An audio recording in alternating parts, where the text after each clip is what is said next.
எல்லாம் புகழும் இறைவனுக்கே. ஹாய் மக்களே, அஸ்ஸலாமு அலைக்கும். வெல்கம் டு யார்டிக் கிளாசிக் கிச்சன். இப்போ பார்க்க போகிறது ஹோம்மேடு டொமேட்டோ கெச்சப் எப்படி செய்யலாம் பார்க்கலாம் வாங்க.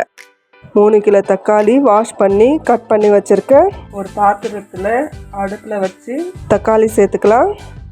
ஹை ஃப்ளேமில் வச்சுக்கணும். முதல்ல தக்காளி நல்லா வதக்கணும். ஹை ஃப்ளேமில் வச்சு 5 நிமிஷம் மூடி வச்சுக்கலாம்.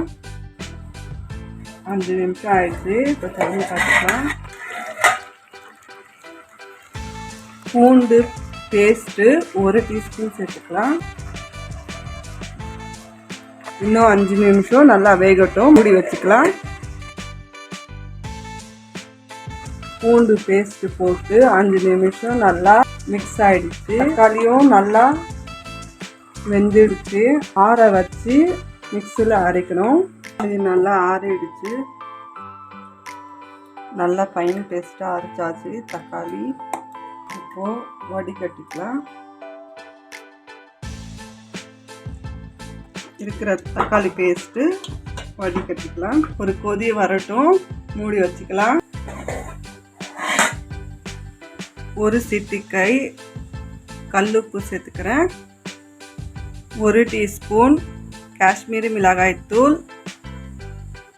இனி மூடி போட்டு மூடாமல் கொதிக்க விடணும். மிளகாய் தூளோட வாசனை போகணும். 5 நிமிஷம் கொதிக்க வச்சா போதும்.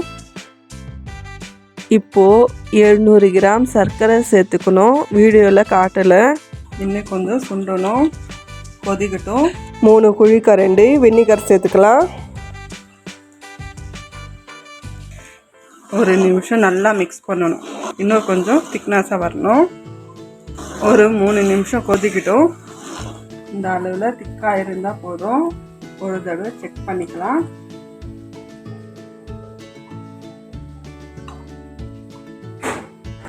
ஆறிட்ட பிறகு இன்னும் கொஞ்சம் திக்னஸாக ஆகிடும்.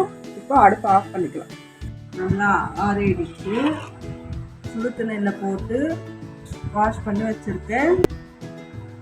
பாட்டிலில் ஊற்றிக்கலாம்.